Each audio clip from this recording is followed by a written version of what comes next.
Thanks for a nice introduction.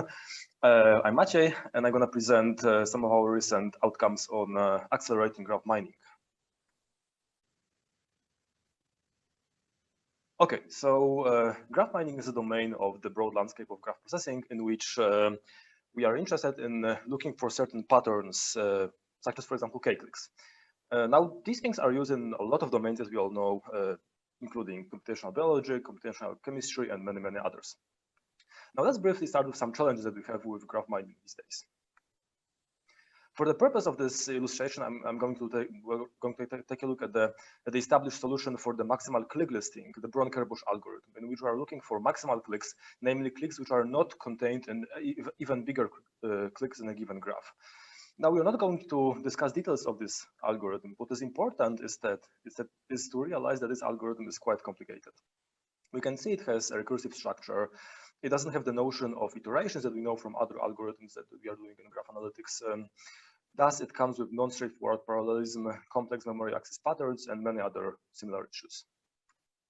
Let's compare this briefly to PageRank that we all know very well. In PageRank, what we are doing, we are computing the certain importance scores that we can use, for example, in analyzing websites. And now to compute a PageRank of a given vertex, we have to iterate over its neighbors, updating the neighbors using our own value, and then again iterating over our neighbors to update our own value. And then we have to repeat this a couple of times, which is not very complicated, right? And now we don't really have this notion of simplicity in almost all of the graph mining schemes. Also, many of these algorithms are computationally very hard. And this also applies to not just maximal click listing and Brown-Kerbosh, but also to many, many other problems. Right? So now, if we want to develop a high-performance algorithm solving one of these selected graph mining problems, we need to take a look at a couple of different methods. Right? So to get such an algorithm, we on one hand need to know what are our relevant baselines and datasets. We need to know what we are going to compare to in our evaluation, and what we are going to use as our input. On the other hand, as we are going to develop the algorithm, we need to know, we would like to know how to effectively develop new efficient baselines, right? And the third thing is we need to also know how to analyze performance and what other metrics to use for maybe other fine-grained analysis, etc., etc. And to answer all these issues, we propose GraphMineSuite, which is the first benchmarking suite for the broad domain of graph mining. GraphMineSuite, in short GMS, comes with the following three main parts. On one hand, it comes with the benchmark specification that prescribes representative problems, algorithms, and datasets in the domain, really answering the question on what are we going to develop and what are we going to benchmark and what are we going to compare to.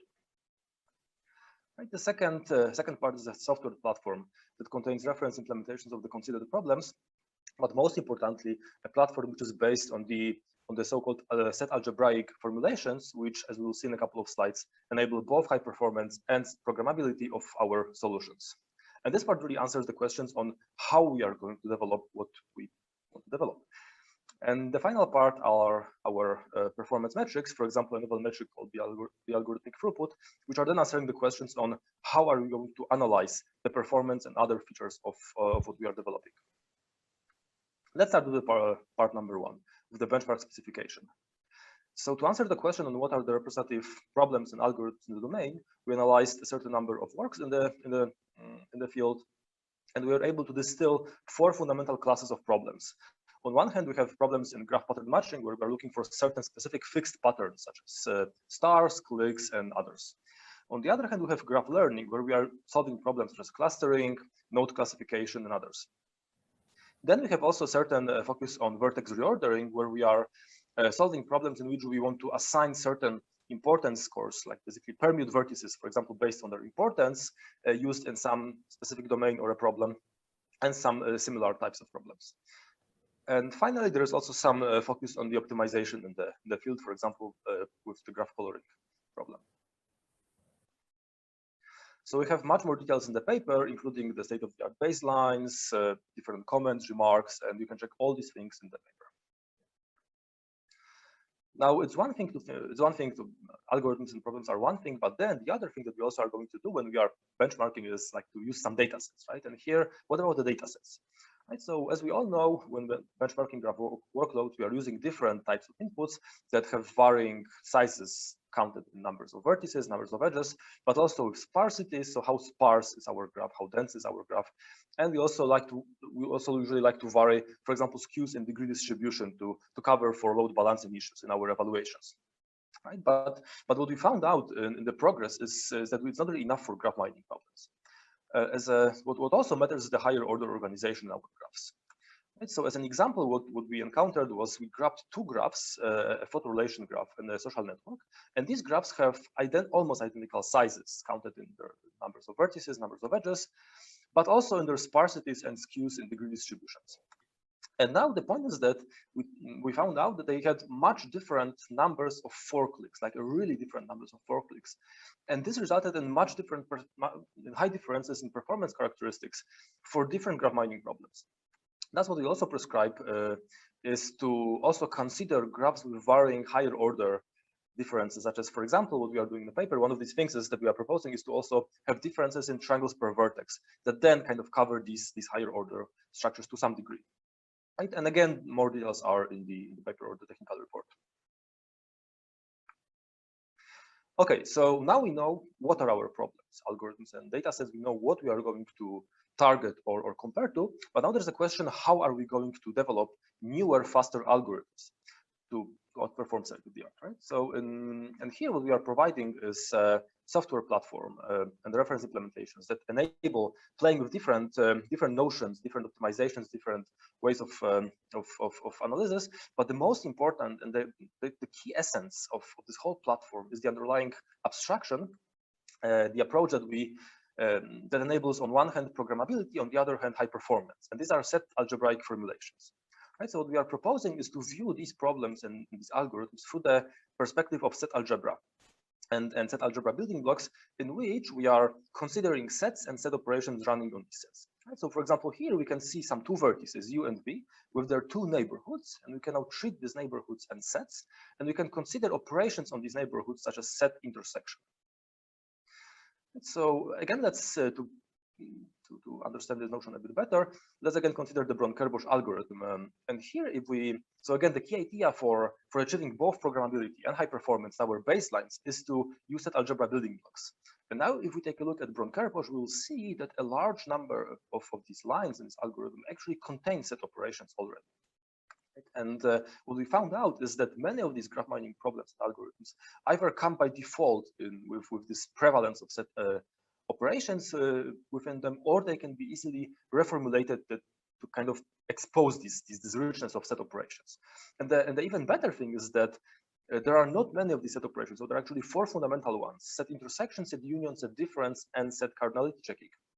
And that's really what we need to cover most of these algorithms in terms of how we can see them through a single paradigm, for a single abstraction, right? So this on one hand enables what we want, enables generality, because we have now a single way to kind of take a look at these algorithms and try to analyze them and decompose them. On the other hand, what it enables us is to kind of break down the complexity of these algorithms into simpler building blocks that we can now separately implement, separately optimize, separately reason about, right? Which brings us some more simplicity when dealing with these complex schemes.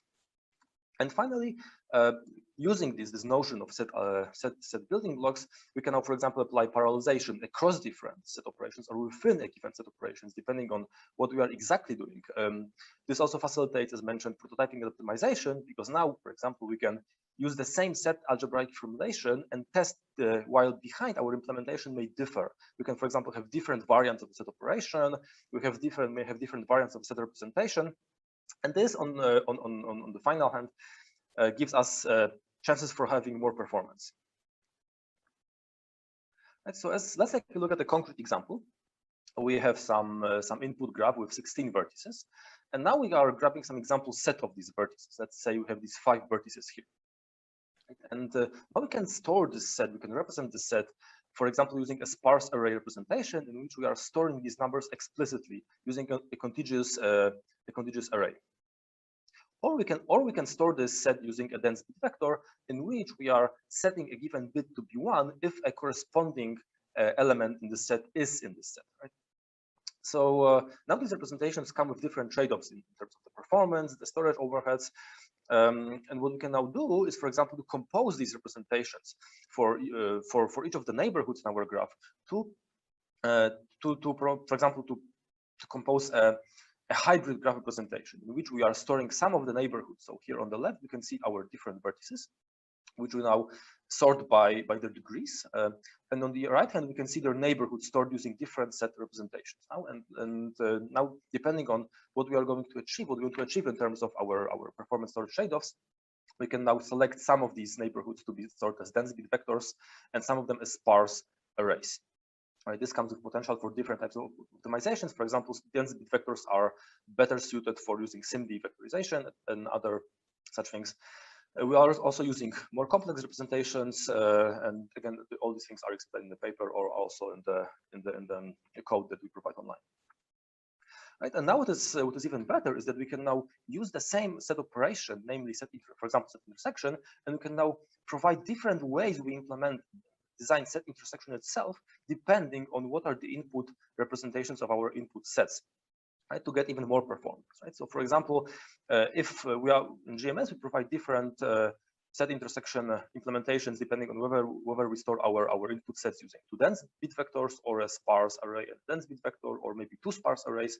We provide even more variants depending on whether these two sparse arrays have similar sizes or they vary in their sizes, again, to get more performance. Right, so now there is this kind of, you probably are all thinking, okay, yeah, this looks like it may give us more performance, but it really looks complex to manage, like all these building blocks, all these things. Well, yes and no, because it's really all about abstracting away all these details with the set-centric formulations plus using modularity. Right, so for Born-Kerbosh, now we have, for example, the single set intersection here, and yes, there is this whole complexity behind this operation. For example, switching between different variants of set intersection, but it's really all of this is hidden behind the set-centric formulation. So as the designer, as the developer, all you have to do is to pick the right set representations, or let the GMS kind of guide you in this choice, and just code the set intersection using the single line here. And all these other things are managed by the underlying infrastructure for you. In our evaluation, we are using the supercomputing machines from the Swiss National Center, and we are targeting here two goals. On one hand, we want to show that GMS, with this infrastructure and the approach, enables accelerating the state of the art in graph mining. And on the other hand, we want to show that GMS facilitates all these kind of different performance analysis and development of trying out new schemes, new variants of certain part of the algorithm, basically playing with all these things and trying to get something faster. Here we are going to consider the problem of, again, maximal quick listing. So the first goal, accelerate the state of the art. Here we can see a very sparse plot in which on the x-axis we are comparing GMS to the baseline, the fastest baseline we found for this problem by Das et al. We are doing this for the certain structural network, and the y-axis is the third part of GMS, is the performance metric, right? So we have a couple of support for a couple of different performance metrics. Here we are showing something that we propose, which is called algorithmic throughput or algorithmic efficiency. It's really the measure of how fast in time unit we are mining our patterns we are looking for. So here, the higher the better, right? In this case, this is basically number of maximal clicks per second that we are mining. As we can say, we are outperforming Das et al. By a large margin. As a direct consequence of having this ability to quickly prototype, to be able to quickly test and check what is the performance of different representations for different data structures represented and formulated sets, and this kind of enabled us to quickly come up with best possible ways to do this and to be faster. Right. So, and as for the second goal, the facilitate analysis, we also provide this. Now we can see more bars. So now the red color, so all these kind of bars to the left of Das et al. Correspond to GMS baselines. And now the red bars correspond to baselines that use OpenMP as the parallelization infrastructure. The blue ones correspond to the schemes that are using Intel thread building blocks. So we also in this case, we also provide a way to play with different parallelization infrastructures. And now these different subvariants, this DGR, ADG, and DEG, correspond to different permutations of vertices. So this is another thing you can very, very easily change in your algorithm. Is the way that you are permuting the vertices. So as we all know, this vertex order matters a lot. And here we are supporting natively in GMS the degeneracy ordering, the degree ordering, the approximate degeneracy ordering, and you can change these things with a single line of code. And yes, in all these baselines we are faster, and the similar conclusions are also there for other graph datasets. So these other plots are very similar. They just differ in what dataset we are using, and they come with very similar insights. And really, the most important insight is that, again, the set algebraic formulation combined with this modularity of the infrastructure enables us to quickly find the best ways we can implement our representations, our specific operations in a given algorithm, and use these insights for more performance. We have much more data in the paper. You can check all of these. We also provide theoretical investigation into what are the theoretical benefits of using the set algebraic approach for different algorithms, as well as we also provide a lot of some taxonomization effort that you can also check online. GMS has its own website. You can check our extensive documentation and get the code and use it yourself. And with this slide, I would like to thank you for your attention, and I will be happy to take your questions.